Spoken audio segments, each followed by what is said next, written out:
Bill? Are you okay?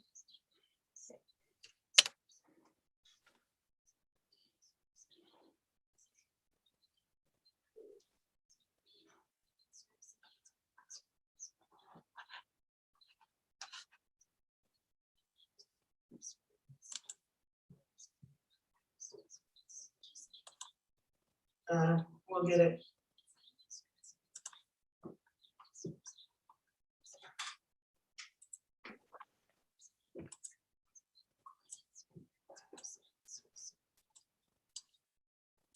Go live YouTube.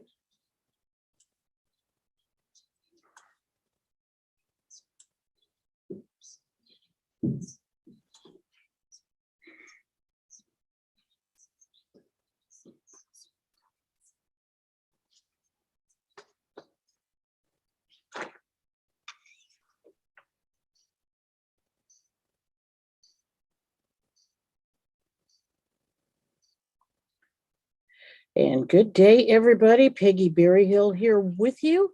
And it is Mendonoma Sightings Thursday. We'll be talking with Jeanne Jackson in just a moment. She's there smiling at us, ready to go.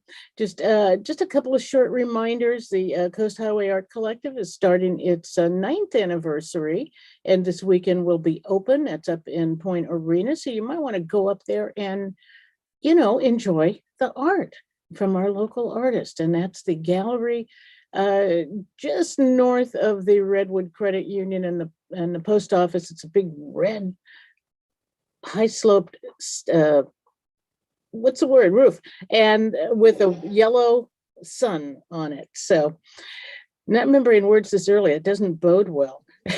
And then the last thing I'm going to remind you of, I reminded you of this yesterday, and we posted it on our Facebook page, but there is a canine respiratory disease outbreak happening in our area.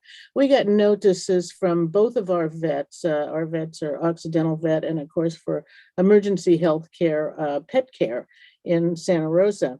And they let us know that they're seeing a lot of dogs who appear to have respiratory infections that can become serious pneumonia. So they're suggesting you be very careful. In fact, they would prefer that you would avoid dog parks and not have nose-to-nose contact with other dogs when you're out walking your dogs until they see a lessening of this. And it said that, and it's for the next 10 days or so. So, just be cautious out there. And it said that the affected dogs had all been vaccinated for DHPP, Portadella, and canine influenza. So that's troubling, but just be cautious. All of us dog owners, which includes Miss Jeanne Jackson from Mendonoma Sightings. Good morning, Jeanne. How you doing? Good morning, Peggy. Glad to be with you. Yes, you too. You too. You look very happy today, very bright. Good. I put a smile on, keep going. Yeah. Well, anyway, so Jeanne, it's gray out today so far. What do you know about the weather? We always like to ask you about the weather. You give us the up-to-date annual rain count and those other dreary statistics. Yeah, it's funny. I was looking at the notes from our last talk last month, and we had just hit 30 inches at our house on our rocky perch in Anchor Bay. And then Mother Nature turned off the spigot, and we haven't had any rain. And there really isn't anything in the foreseeable future, though. Every day I ask Mother Nature, please bring us some rain, so I don't give up hope. We actually have a heat wave coming in over the weekend. So interesting times. Absolutely. Heat wave coming in. Well, it's so sad to see our trees, for example. I mean, I think the redwoods are survivors, and I actually think that they are soaking up as much water as possible, and all the other trees are suffering from it. A lot of the trees, some of the pines are old, so they're starting to die anyway. But it makes for fears of a fire season this year. So everybody, please do what you can to clear around your house. And I say that particularly because we may have new listeners, people who've just moved up here recently and aren't familiar with living in the woods or in these wooded conditions. So, clear around your house. What is it? Is it 50 feet or 100 feet, Jeanne? It's 100 feet, but I think we also have something else going on this year in our general area. I think the sudden oak syndrome has hit. And I'm seeing a lot of dieback of our tan oaks on the hill that I live. I've seen it at Wallala Point Regional Park, across from where your studio is, Peggy. So it's affecting more than just tan oaks. It's affecting rhododendrons, manzanita, tremendous dieback this year, and that's very worrisome also.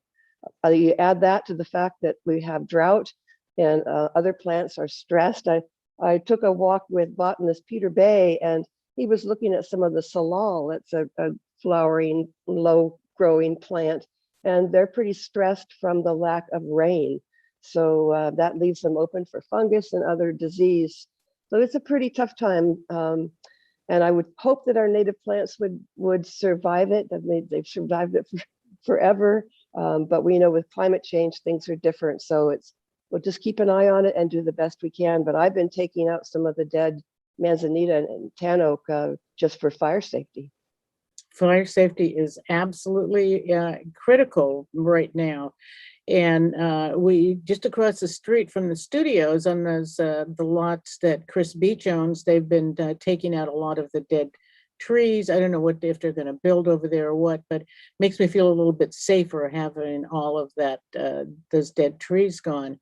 Well, I don't know if I properly introduced you, Jeanne Jackson, who is the author of Mendonoma Sightings, out every Thursday in the Independent Coast Observer. She is also quite an author of several books, including Mendonoma Sightings. Throughout the year. Throughout the year. I thought it's not by the year, throughout the year. And if you're new here, that's a great book to pick up and learn about the plants and the animals here, with wonderful photos by Craig Tooley and a couple of children's books as well. So if you're new, pick up the ICO today and read Jeanne's column, which she is Mendonoma Sightings. Jeanne, how do you describe Mendonoma Sightings? I describe it as a place to share your nature sightings. It's all about sharing. It's funny, I was talking with a friend about this the other day, why I started it, how did I come across the idea? And I started it many years ago. I've been writing the column for over 16 years now. And when I moved here with Rick 26 years ago, there was an elderly woman, Dottie Olson, and she kind of took me under her wing. She taught me about mushrooms, and she said that I gave her a chance to see our area through my eyes again. It was really quite nice, but she never lost her joy in seeing gray whales go by. And she lived a little south of us. And so she would call me when she saw a northbound gray whale, and I would call her when I saw southbounds. And that was really the start of sightings, sharing the joy of seeing something out in nature. So now I have people from all walks of life, all ages, that the only criteria for contacting me is that you love what you saw and you want to share it. Absolutely. I think that's a perfect, you're right. I mean, the perfect description. I don't know why we've never asked you that before. We're just so used to it, and anybody can contribute. As Jeanne said, if you get a picture or even you can tell about a sighting, and every week we talk about them. So Jeanne, where are we going to start today? I wanted to tell you about my children's book, Sunny Loves Spring and Sunny Loves Summer on the California coast. It's my way of reaching children about nature at a younger age, because I want them to love nature. And if you fall in love with nature, you'll always want to protect it. So I hope that people will enjoy looking at these books too. And Jenny Wilson illustrated them, and every page is a work of art. And she told me that when she paints her illustrations, she paints them with love. And I just think that's a wonderful thing to put out there. But I wanted to wish you happy spring, Peggy, because since we talked last, spring has sprung. So Yay, happy spring. Yay. And with spring's arrival, as always happens, we had strong winds. And I remember years ago, Tammy Rosenberry used to work at the post office in Wallala, and she would call our hair egg beater hair, because there's anybody who has more than an inch of hair is going to have it sticking out all over from the northwest winds. But what happens with those winds, and I hope that people can put up with them a little bit better if they know the magic that is happening with the winds, and that magic is called upwelling in the ocean. And the winds actually push the surface water offshore, and it allows the dense, nutrient-rich cold water from the bottom to rise up. And what it does is it ignites the entire food chain, and phytoplankton begins to grow. Our seaweed, our kelp forest, which has been under such attack, is fed with nutrients and starts its growth. So it's really quite a wonderful thing that happens right off our coast. The upwelling off of Point Arena, Wallala, Anchor Bay Sea Ranch is cherished by agencies like NOAA, because they know that it actually feeds, it sends a feeding current down to the Farallon Islands. So it's really important, and one of the reasons why the area off our coast is part of the Greater Farallons. I guess it's a monument, I'm not sure now, but anyway, it's protected, and no oil drilling there, and no damaging of this particularly wonderful place. I wanted to tell, go ahead. No, I'm so glad you explained the upwelling to everybody, and yes, giving us a positive about that annoying wind that is here. I want to remind people you're listening to Peggy's Place, and Jeanne Jackson, the author of Mendonoma Sightings, is with us on the third Thursday of every month. And Jeanne, you may not know this, but we are live on YouTube as well. And we're doing this with most of our interviews these days. So not only people can hear your voice, they can watch you. And well, thanks for telling me, Peggy. You look wonderful. And that also means if you have any photos or anything you want to hold up or show a book, you can do that. And, and I also wanted to say about the book, the two books you mentioned. Sunny is one of your former beautiful golden retrievers. And so the children's books are guided by the very wise Sunny. And Jenny Wilson is a retired but forensic artist. And her art is detailed and beautiful and accurate. So anyway, with that, you can continue. I wanted to let you and your listeners know that the first harbor seal pups have arrived, and it's always a joyous time. Sarah Bogard had sent me a photo of a very pregnant harbor seal off of the Point Arena Lighthouse Bluffs. There's a known rookery off of Tide Pool on the Sea Ranch.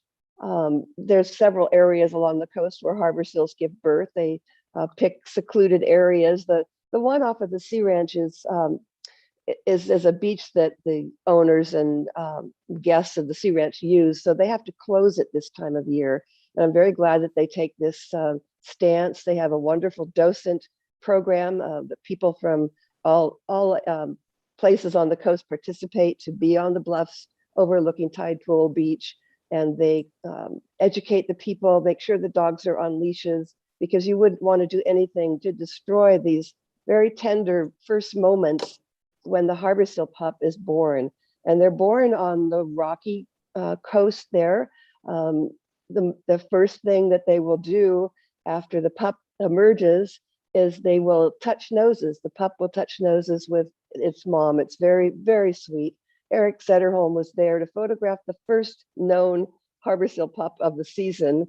And this pup went right into the water, which is not quite the norm. Usually the pup will rest a while on the beach, but this was one feisty little pup, and the pup actually touched noses with its mom in the water. And Eric's photo shows the mother's head going over backwards to touch the nose of her pup. It's really sweet. And I do have that photo posted on my my website blog, which is at mendonomasightings.com. And I share a lot of photos there, and I encourage anyone who's interested in nature to check it out. And you can sign up for a free email subscription. It's no cost, just fun. So anyway, that's really fun to see the pups arrive, and more have arrived since then. And so I just wanted to caution your viewers and listeners that you never want to rescue a pup if you find a pup by itself on the beach, because many times the mother, after giving birth, will go back in the ocean by herself to fish and feed herself. And so you don't want to be that person that takes a harbor seal pup away from its mother. So if you think that one is in distress, or any marine mammal, call the Marine Mammal Center. And that phone number is area code 415-289-7325. The 7325 actually spells out seal, SEAL, on your telephone. This is another way to remember it. And they have a lot of local volunteers that will come and assess the situation.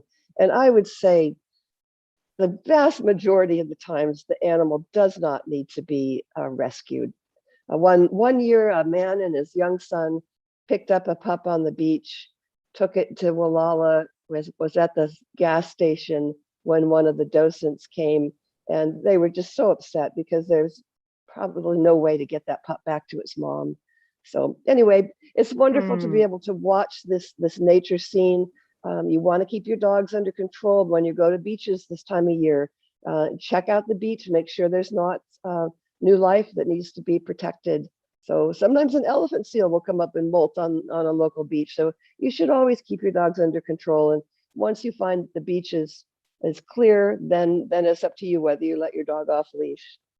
While you're pausing there, I also want to let people know that dogs can pass parvo to seals. So you don't, another reason to keep your animals away from the seals and seal life. They actually, I think they're distantly related somewhere in their DNA.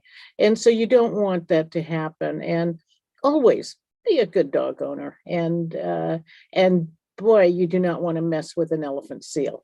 They can move really fast, and they're pretty grumpy anyway, because they're molting and they're uncomfortable. And, you know, that's another thing. If you've never seen a molting elephant seal, it looks awful, and you may think that they've been hurt or something, but it's just that they're molting, and believe me, they're grumpy. Stay away. Yes, they move fast for a big animal. And you're right, that molting, they're shedding their skin, and it comes off in patches, and it looks terrible. So I can see why people are concerned about it. We have not had a sighting yet of a molting elephant seal, but I guess that could happen anytime. I'm trying out my new earbuds, my Dango earbuds, and one just fell out. So, well, they sound great. Oh, good. I wanted to ask you about that. Wildflowers are really glorious right now. It's been very interesting to notice how the wildflowers are adapting to a low rain year. Some of them seem unfazed. The California poppies are amazing. Have you driven down the Jenner Grade? Absolutely. There has to be thousands and thousands of poppies in bloom right now. It's worth just a Sunday drive to go down and check out all of the poppies. Now, this is in the area that we had a wildfire last year. So I don't know if the fire has regenerated them in that area, or if Caltrans has been seeding them because they're working there on the underpasses. But whatever the reason, poppies are everywhere this year, not just there. I noticed a beautiful patch on my way into Walala yesterday, right along the highway. So they're obviously fine this year with the rain that they got. Some of the wildflowers have grown shorter this year. I noticed the Western trilliums. In fact, it was Pat Maxwell, your neighbor, who told me that the ones on her land were about half as tall as normal. And Peter Bay said that's their way of adapting to the rainfall, the lack of rainfall. Actually, I have a non-native plant in my garden, Spanish bluebells, and I noticed they're about half the tallness that they usually are. But there are other wildflowers that have had tremendous years. Slink Pods, the little the earliest wildflower had an extended bloom this year. They're like little tiny brown orchids, quite wonderful to find. And as small as the flowers are, the leaves end up being quite large, and they're oval, and they have mottled spots on them. So if you see those leaves now, remember where they are, and next December, January, look and see if you can find the flowers. Really fun to find. I was talking with Mary Sue Ittner. Their other common name is Fetid Adder's Tongue. And she told me, she says, I really dislike that name. I have smelled them. They do not smell bad. And she says, so I'm calling them Slink Pods from here on out. And I think I'm going to follow her lead on that. I think they're both kind of odd names. They are, aren't they? Slink Pod is- The slink yeah. pod is because the flower lasts just a short time, maybe only a day. And then it Oh. forms a pod on its flower head, and then the pod sinks to the ground. And so you can see all these stems that have just fallen with this heavy pod, slink pod. I think we should rename it. I think we should we should call it something very beautiful, because it's an exquisite wildflower. So let's put our thinking cap on and Good maybe start idea. a petition drive and a GoFundMe. No, I'm overdoing it here.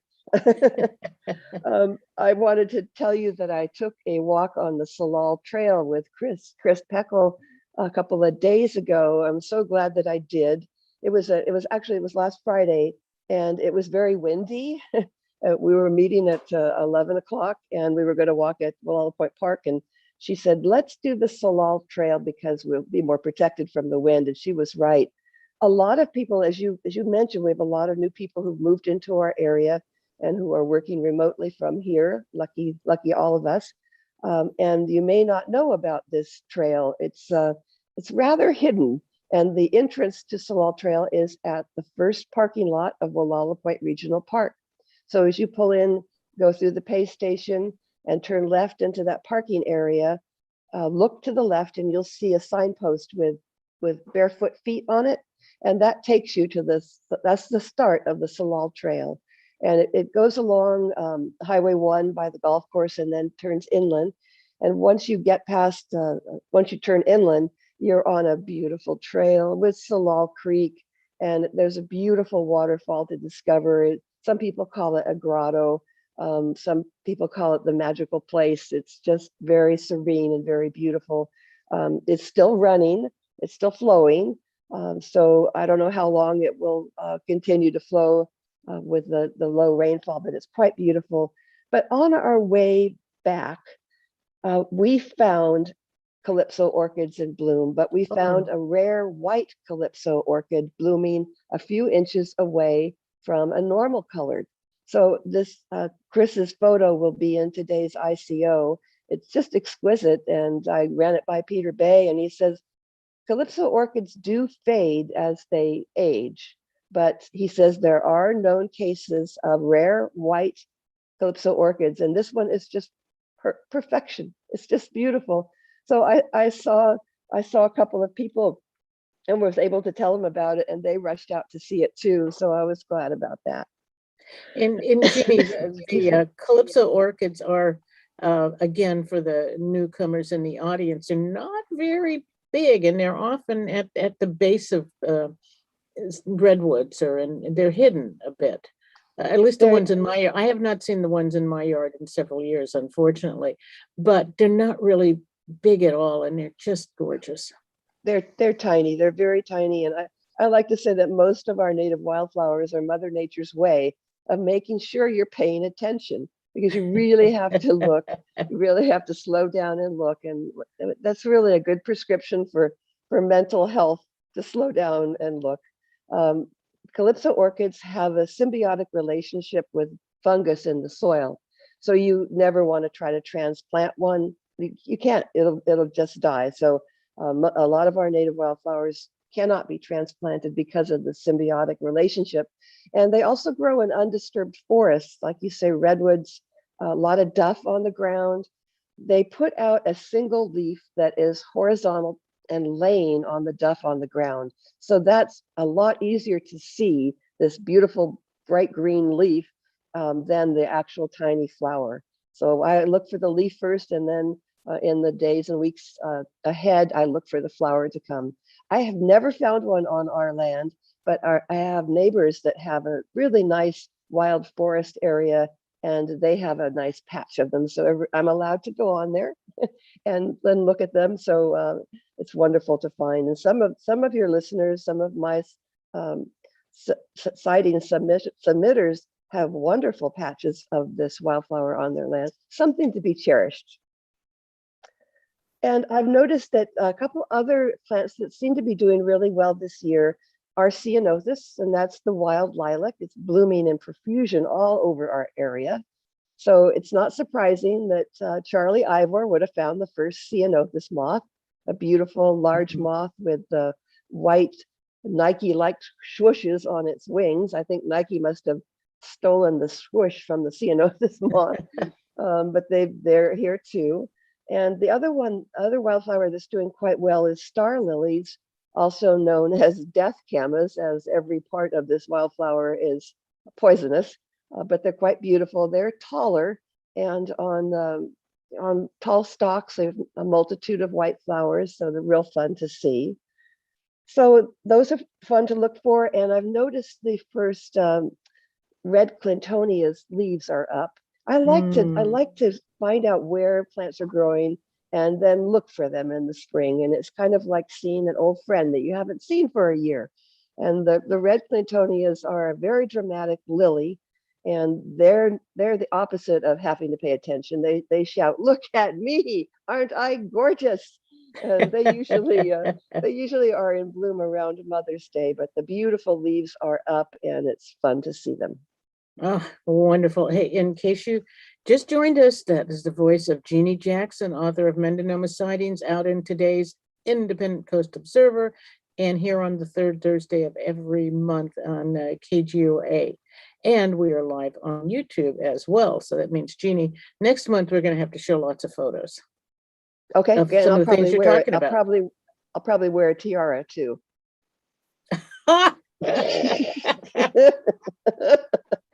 The undisputed queen of Mother Nature here on Mendonoma Coast.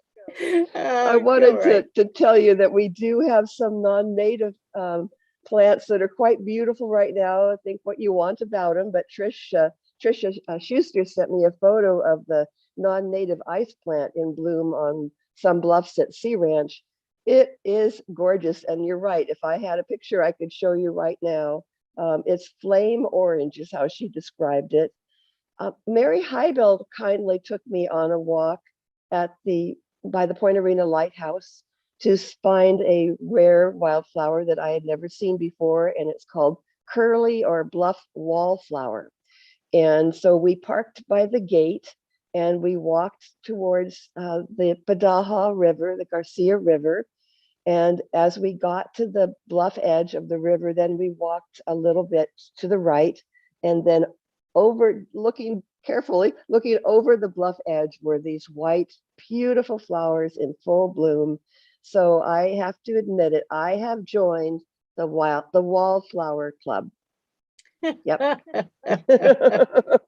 You are just full of it today. Good. I guess I am. She also showed me some footsteps of springs that grow there along the top of the bluffs. They're a member of the carrot family, and each flower is very low to the ground, so it looks. I like to fantasize. In fact, Sunny fantasizes in the children's book, Sunny Loves Spring, that a fairy stepped, and every place a fairy stepped, the footsteps of spring appeared.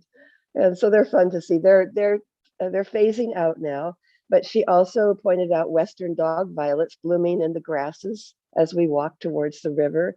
Really wonderful walk out there. Point Arena Lighthouse, Stornetta Lands are just an unbelievable nature treasure for us all to enjoy. No cost. I mean, there is a cost to go into the lighthouse, but the Stornetta Lands and the grounds, it's all at no cost to us, and so wonderful that it is available to anybody. Love that. We took two of our dogs out there for a walk. We have a new girl you'll have to meet, Jada. And yeah, she's a chocolate lab. and she's a talker. She talks like Chewbacca.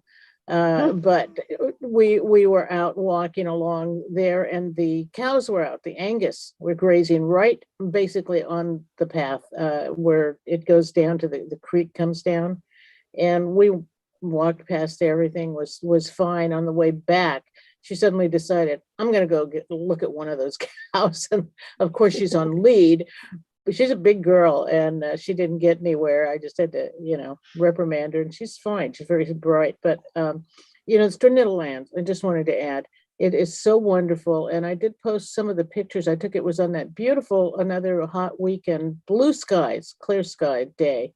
And some of the places on the bluff.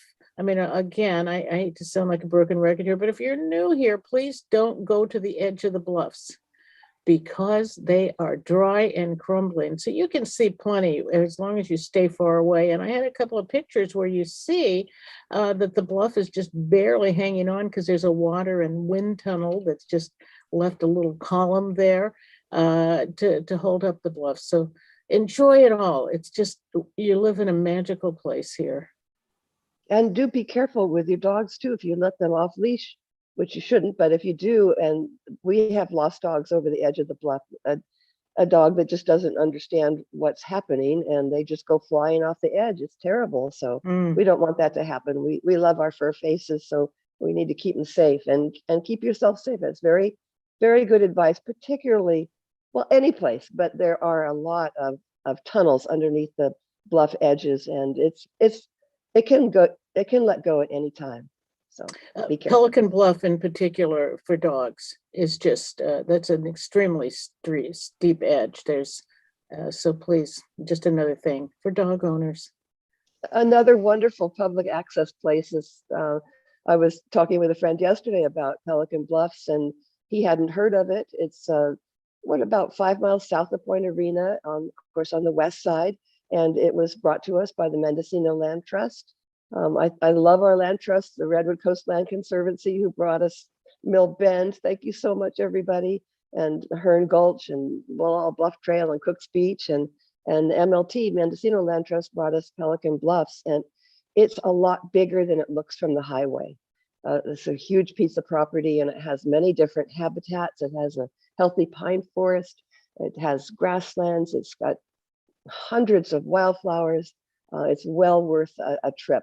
One thing they don't have is a whole lot of parking. So you might want to perhaps go during the week rather than compete with visitors on the weekend. But really a wonderful, wonderful place to visit.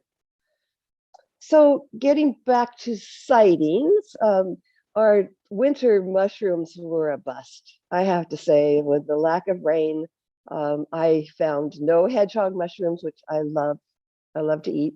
I found no black trumpets. I found no winter chanterelles, or also called yellow feet. So it really was a bust of a season for the winter ones. But I do have a fun sighting that was seen by Adrian Adams and Janet Perucci, and they found yellow waxy caps. Now, these aren't edible.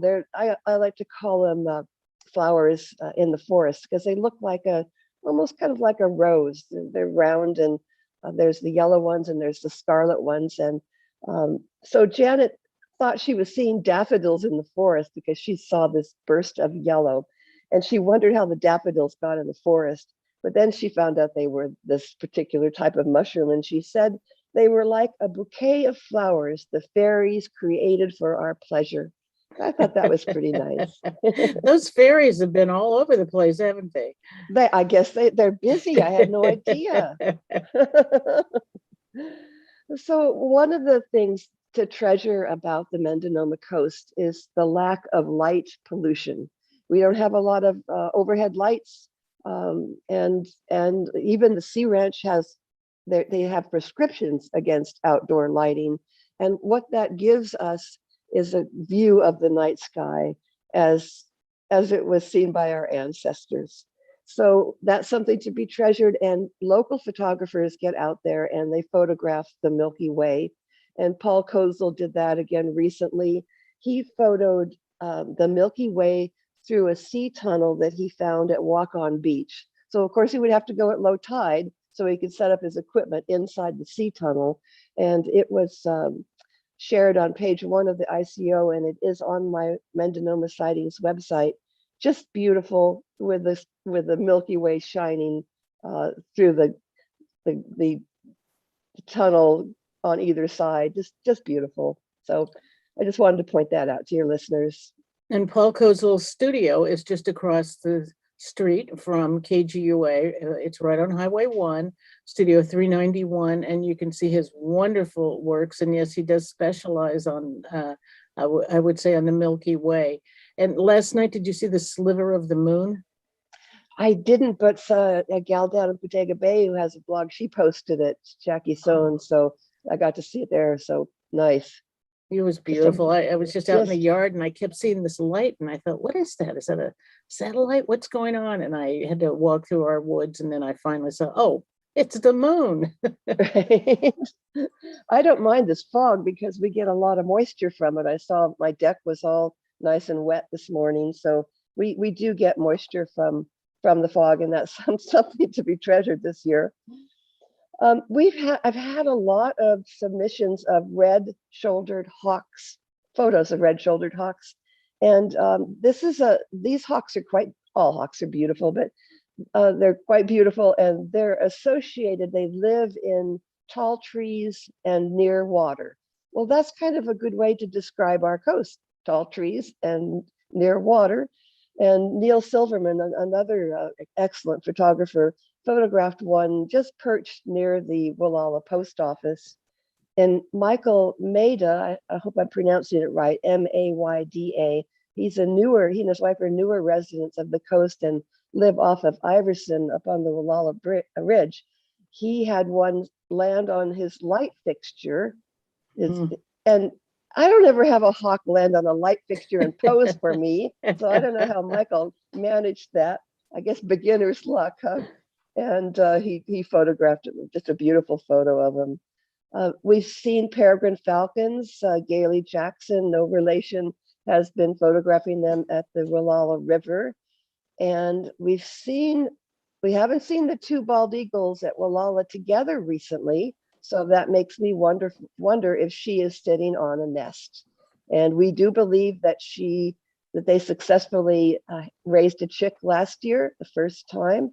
So she very well could be in the Wallala River watershed and sitting on an egg right now, or perhaps even have a chick hatched. So the male will be. Go finish, please. No, you finish. Okay, the male will be hunting for her. So we have seen the male getting a lot of lamprey. That lamprey is an eel-like fish that lives in the Wallala River, and apparently it's one of the favorite meals of the bald eagles. Just wanted to say to viewers, Leanne Lindsay, who is I call her our wing woman, but producer of music and all kinds of things, videographer, has just joined us because we're multitasking, of course, as we get ready for the rest of the day. We did a previous Zoom that we did earlier. We're going to feature that interview in a few minutes. So, Leanne, just say hi. Hello there. I'm just working in the background, doing all the programming here.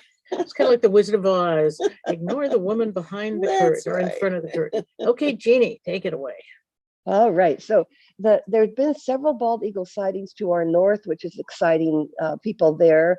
Paul and Monique Cooper had a bald eagle visit their land in Irish Beach for 2 days over Easter. But the interesting thing about that, Paul photographed the bald eagle from several directions, and the eagle has an eye injury on the left eye. It's either missing an eye or it's damaged, and it's not a new injury.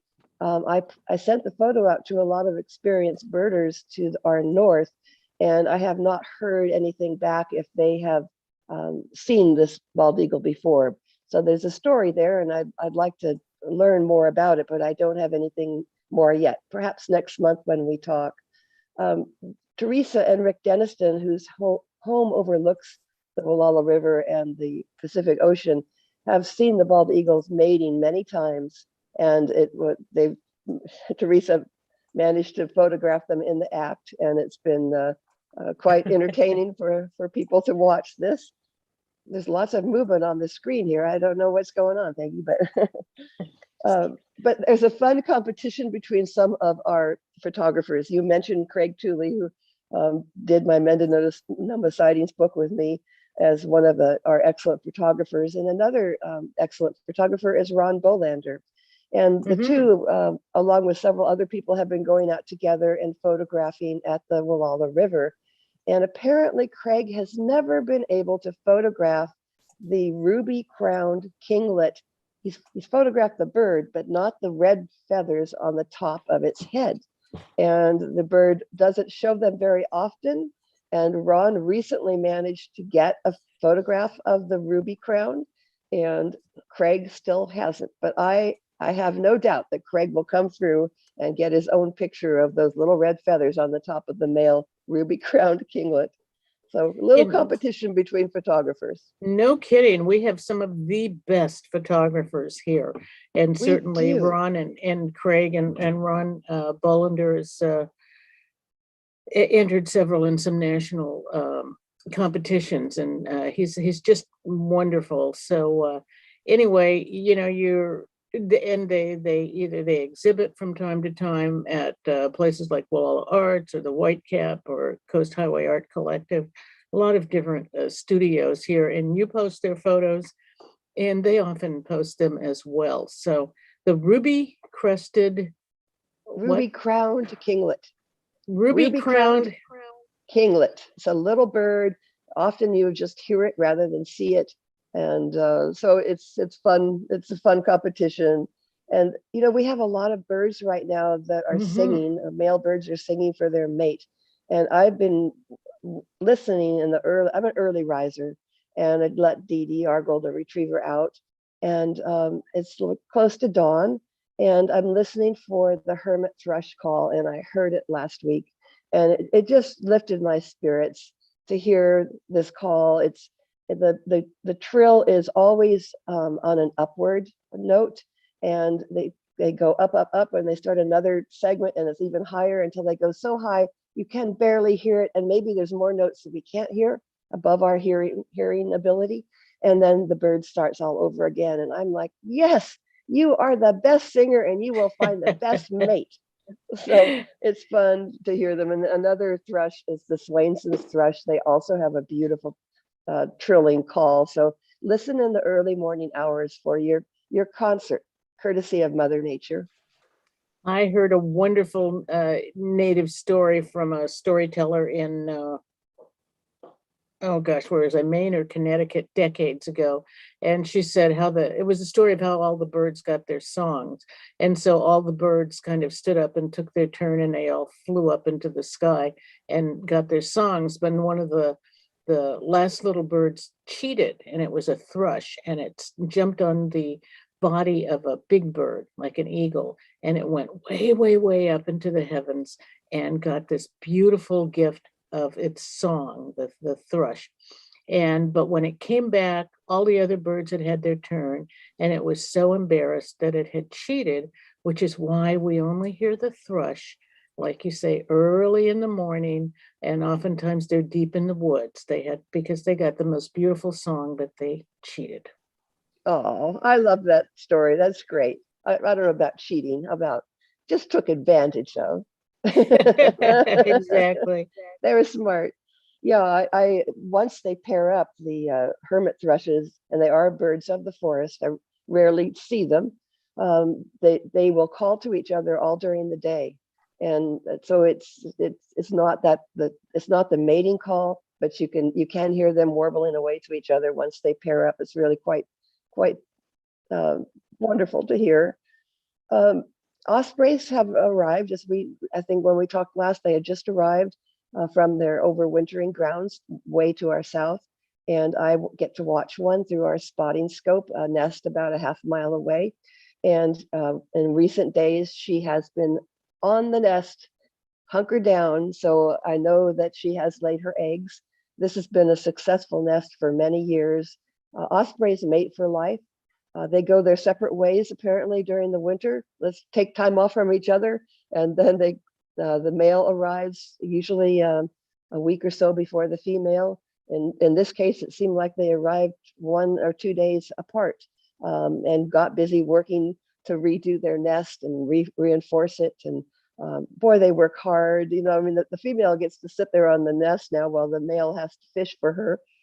I mentioned Eric Setterholm already, but with the harbor seal, but he had a really fascinating osprey story that will be in today's ICO, my sightings column. He watched an osprey catch a steelhead from the Wallala River estuary, and it's a big fish, really nice to see. And 3 ravens arrived and tried to get their percentage of the meal, but the osprey wasn't having anything to do with it. So that photo's in there too. Yeah, that is great. You know, Eric works over at Kuala Super, so you know, Yes. it's nice to see him from time to time. Well, I can imagine. I was just gonna, well, I wasn't gonna say, but since we hardly have any ravens except 1 or 2, which is fine, we have so many birds back, and the quail have come back, and you know, it's so nice to see. And we have little bush bunnies in our yard. I really am enjoying that that break from the hundreds of ravens, Yeah, dozens that we had. you got somehow out of balance. I think you had a neighbor who was feeding ravens. Never a good idea to feed the ravens. Ravens are extremely smart, and they're very successful in finding food, and they do not need our help. So don't make it easier on the ravens, because what you're doing is making it harder on other birds. And particularly one that I wanted to mention next, and that's, we have these very shy seabirds that nest on rocks right offshore. And the ravens are their biggest enemy because they don't put up a fight. Ravens are much bigger, and I'm particularly talking about the pelagic cormorants. I had Mary Vischer took me for a walk on the Sea Ranch Bluffs, very nice, and she showed me the nesting pelagic cormorants, and they nest on steep bluff faces, and they actually use their own guano to attach, cement the nest on the bluff edge. It's quite amazing, and it's got little sticks in it and straw and so on. And then they lay their eggs, and they're quite quiet birds, and the males will come and go. So it's a very serene, magical experience to oversee it. Michael Reinhardt was watching the very beginnings of the nesting several weeks ago, and there on the bluff edge was a raven. And scientists know that ravens have memories, can remember. I think that sounds silly. I think all living creatures probably have memory, but ravens are particularly noted for being able to plan for the future. So that raven was noting where those nests were, because that raven's going to try to get some, either the eggs or the newly hatched chicks. It's amazing, just amazing. So Scott and Tree have been out when they can, watching for marine life, and they had one day they had a single gray whale breach 8 times in succession. I just would have loved to have seen that. Oh boy! And I did text Tree to ask her where they were as of yesterday. And yesterday they saw just 3 northbound grays. 2 were traveling together, but they were both large adults, and then 1 adult traveling solo. Their total northbound count for this year is 582, and they still have not seen any mother-calf pairs yet. So that doesn't mean that there haven't been some that have gone by that they didn't see, because they have lost a lot of viewing to what they call a washing machine water because of the winds. I think are they on next week? I think they're on next Tuesday. Next Tuesday, I believe. That's right. Sherry Goforth Eby documented another gray whale. What she's doing is she's identifying these whales that are not migrating, a fairly new phenomenon, and they're called resident gray whales now. They are seen off of the coast of Oregon and Washington and our north coast. And she named this one Ticker, Ticker. And I asked her why she named it Ticker. And she said, Ticker has beautiful markings and has a small prominent white spot that is shaped a bit like a dog tick and it's on the dorsal hump area, which is a good area for ID. And it's funny because Scott and Tree saw a resident gray or gray whale in quite close, and they were able to get a photo of it and send it to Sherry. And it turned out to be our old friend Spectacles. And Spectacles is a whale that has been seen off of Oregon last July, and Sherry saw it off of Wallala last August. And it just points out what Scott has told me, that gray whales are premier travelers. I mean, we know they take this super long migration twice a year from the Arctic Circle all the way down to the lagoons off of Baja, California to mate. And that's a journey of 6,000 to 7,000 miles, depending on how far up in the Arctic Circle they were. And then they do it again, twice. It's just amazing. But these resident gray whales are not doing these thousands of miles, but they are swimming great distances every day. And of course, they're doing this to find food. And it's a testament to our area that so many are seen right off of the Wallala River. Apparently, it's a very nutrient-rich area, and they can be seen eating the tiny little creatures that they eat. It's amazing to me that these huge whales eat these tiny little creatures, krill and others like that. It is absolutely amazing that how do they live on all of that? But then, they're ingesting, Tons of it, water. yeah. Yeah. Another phenomenon that's been going on with the gray whales recently is there have been some amorous behavior out there. These are randy males that are trying to convince a lone female to mate. It is not the right time for her to mate, so she has no interest. She would like those guys to just bugger off. And so usually 2 or 3 of the males try to work together to head her off. And some people think they're seeing whales fighting, but it's really an amorous situation. And there's lots of rolling and flukes are slapping. And so I can see how people might think it's fighting. But this has been seen by Fred McElroy saw it off of Sanders Reef, and Larry Anderson saw it off of Walk on Beach. So something to look for. You might get a little X-rated sightings there. The Mercers also saw a large herd of common dolphins, over 1,000 of them, headed south. And Fred McElroy spotted harbor porpoises off of Hearn Gulch. And Scott made the comment that he and Tree haven't seen a lot of dolphins over the last year or two. So they were really pleased to see that large group. So switching gears rather abruptly, and I know we're running out of time, and I don't know where the time goes when I'm talking to you, Peggy. So I think it's a time warp and it speeds up. We have a mountain lion sighting that was seen on the Wallala Ridge. It wasn't seen, but it took a rooster and a chicken from Catherine Miller and Hal Ferguson's chicken coop. And they thought they had it well secured, but the mountain lion managed to get in. And they did photograph the prints of a mountain lion. And I wanted to tell your people listening that mountain lion prints, you'll never see claw prints like you do with a dog, because you could, a large dog could have the same size prints as a mountain lion, but you would see their claws in the ground, in the mud or the dirt. Mountain lions' claws retract when they walk, so you don't see them. And then I had a gal who wondered if she had seen a mountain lion on the Sea Ranch, and she had some iPhone photos that were not very good, and then she described it as a medium-sized dog, and the fact that it pounced on something, and I could see the little pointed ears. It was a bobcat. So the difference between a mountain lion and a bobcat is good to know, and we have both here. You're more likely to see a bobcat. They love to hunt for rodents in meadows. You see them often in the daytime. Mountain lions are usually more nocturnal, though I saw one cross Highway 1 at 11 in the morning last month as I was driving south. So that can happen. But one of the biggest differences between bobcats and cougars is their size.